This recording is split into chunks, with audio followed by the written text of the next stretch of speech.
Well, thank you very much, Victor Howell. Drew Brees joins us from his home. We're going to talk about his health, but we're also going to talk about Taysom Hill. Seventh straight win for the New Orleans Saints. But I got to tell you, Drew, number 7 looked very good.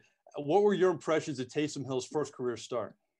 Listen, I thought he played great. I thought he managed everything about this week, about the preparation, and then obviously just the way he played today. I thought it was magnificent. Obviously we know the role that Taysom has played up to this point. As a guy who comes in as a physical runner, obviously he has caught a bunch of passes. He's blocked for a bunch of guys. He's done so many things, and yet I felt like today was an opportunity for him to showcase so many of his other talents. And his ability to play the quarterback position all the way around. I felt like he was great in and out of the huddle, great with the tempo, made some really nice throws down the field, avoiding pressure, some great scrambles. And just, all in all, I felt like our offense had great tempo and great rhythm. And obviously that starts at the quarterback position. Drew, the national narrative was maybe Jameis was going to replace you this week like he did a week ago, but it was Taysom Hill. A lot of people see what Taysom does in games. You kind of mentioned that, but he's been working behind the scenes very hard to become a complete quarterback. So a lot of what he did in this game, I'm guessing, didn't surprise you because you've been seeing the maturation. But how much has he matured in your eyes over the last even year? Listen, a ton. The more experience you get, the more reps you get, the more time on task, the better you're going to get. I think, Taysom in college was an electric football player. I think he got this reputation, obviously, for being very much a runner, but you watch the plays that he made in the passing game. It was so impressive. And I think, listen, the thing that caught Coach Payton's eye initially with Taysom Hill, I don't know if he's ever told the story, but, he was watching Green Bay film, not looking at Taysom Hill. He was looking at a receiver. Right. And this is right at the end of the 2017 training camp, right? And it just happened to be that Taysom Hill was the guy throwing this receiver all these balls in the preseason. And it was like every time something would break down, this guy would take off and run and make a really bad play, turn it into something really good.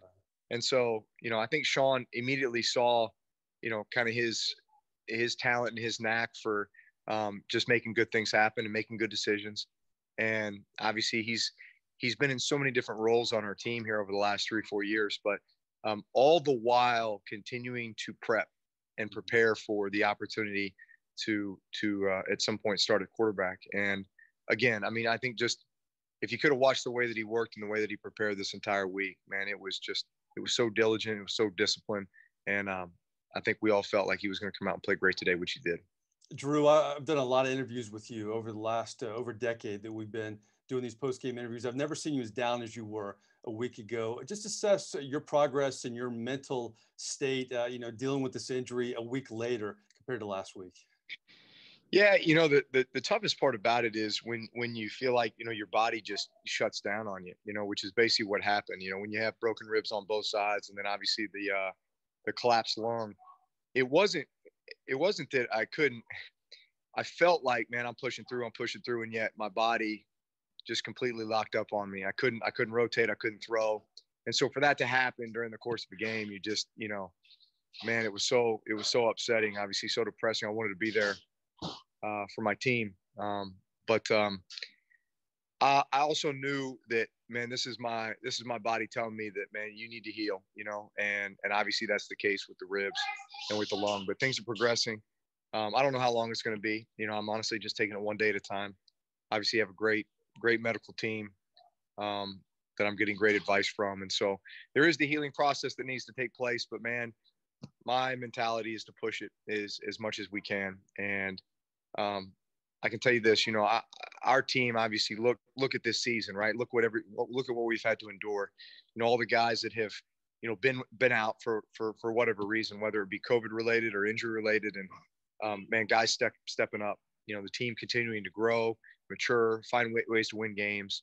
I think it just says a lot about our team and what we're made of. Drew, one of your contemporaries, Sage Rosenfels, tweeted this week that he had a broken rib and it really hurt. It was hard to play in the football game. How on earth did you play with 11? And it's an injury to me. It just shows your determination and how tough you are. Looking back, are you just amazed that you were able to play given the circumstances of your injury?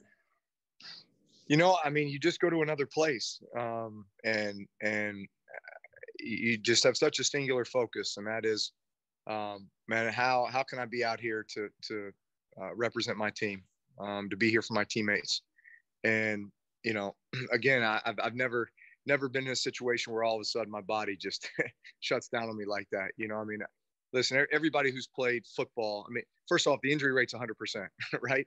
I mean, everybody's battling with things on a weekly basis, right? And so everyone's pushing through, and that's just part of the game. But at the end of the day, I love my team and I want to be there for them. I see you're at home. I know your children are there. Your wife, Brittany's there. How has this injury changed your daily routine? Maybe the way you sleep? I mean, how has it altered your day-to-day routine of Drew Brees? Well, the kids can't jump on me like they normally do, when I walk in the door. Mm-hmm. And then so much of what we do too is, like every day for at least 20, 30, 45 minutes, we're throwing the ball around, right? Whether it be on the trampoline or just goofing around in the living room or at the park or something like that. So, no throwing for a little bit. But I mean, listen, I can still play Barbies, I can paint fingernails, for my daughter. And no, I mean, listen, we're being creative. We're still, it's just, I'd say it's a little more on the creative side, it's a little more on the artsy side. See, I got the dogs like jumping on me now. I was going to say, yeah, that's okay too, I guess, right? Yeah, it's all good. Final question.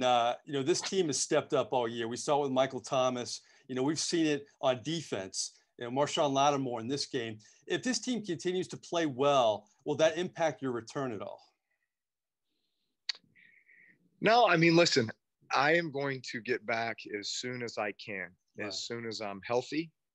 And, my body's ready. The thing with this, I mean, I guess, similar to the thumb, from last year, is that there's just a healing process that needs to take place. Now, in this case, you're talking about lungs, you're talking about ribs, right? And so those are all that is vital to the throwing motion. And I mean, the last thing I want to do is go out there at 70% right. with a higher risk of re-injury to something like that all of a sudden puts me out for a really extended period of time.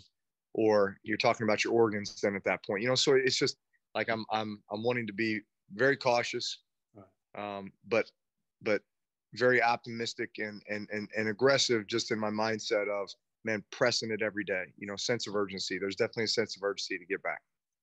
Well, listen, I appreciate your time. Very impressed the Brees boys were quiet for this interview in the background. I'm very impressed by that. We had the family dog. We talked Barbies. Hope you get well quickly. We'll talk to you every week, but all the best moving forward, Drew. All right. Thanks, Mike.